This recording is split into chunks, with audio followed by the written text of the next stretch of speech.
sympathy and concern about the devastation and the tragedy that our city and county are facing. And I definitely want to send my condolences to the families who lost loved ones, to the families and neighborhoods who lost property.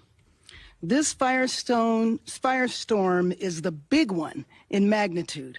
Hurricane force winds are usually accompanied by rainstorms, but these are hurricane force winds that are combined with extremely dry drought conditions. To provide context, at 10:20 a.m. yesterday, the Palisades fire was at 10 acres. 12 minutes later, it was at 200 acres. To those who fled their homes, especially those who have lost your homes, our hearts are breaking for you, and we stand with you. I know the world is looking at images of our city's devastation. I have seen the front lines of the Palisades fire, and it is staggering. I've been in constant contact with our fire commanders, with county, state, and federal officials. I took the fastest route back, which included being on a military plane, which facilitated our communications. So I was able to be on the phone the entire time of the flight. We are fighting for you and everyone in Los Angeles. Thank you to our first responders who waded into flames, pulled people from cars, and got them to safety no matter how dangerous. And thank you to everyone who heeded our warnings to evacuate. Tonight, more people may get evacuation orders, and if they do, please leave immediately. If you have an evacuation warning, get ready to go. Protect yourself and each other, and support our firefighters on the front lines. Our strategy included preparations and pre-deployment, and it now includes fire crews from around the state and from our federal partners.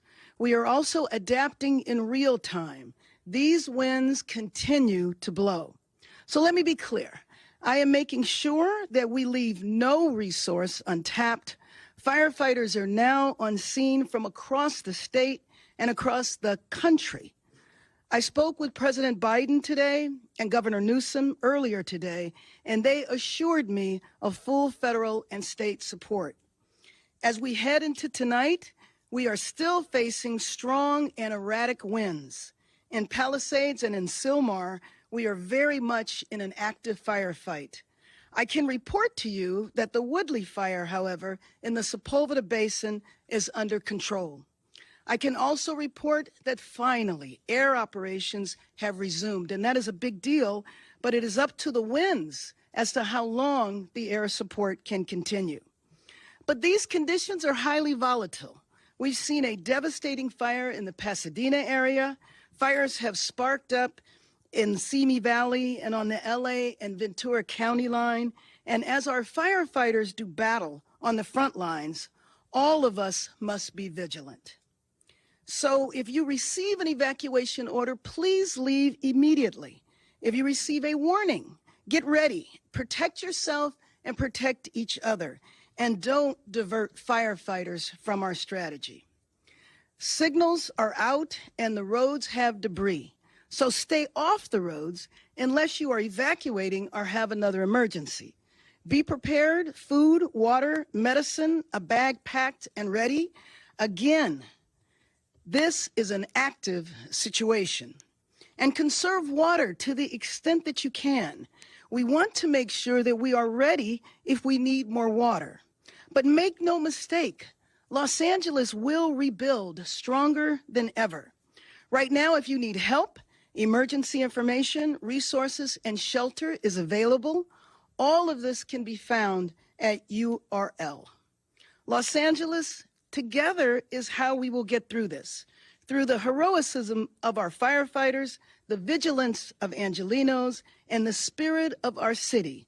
This is a big moment. It is a big moment for all of us to come together, for Angelenos to be united, for Angelenos to be prepared to help each other.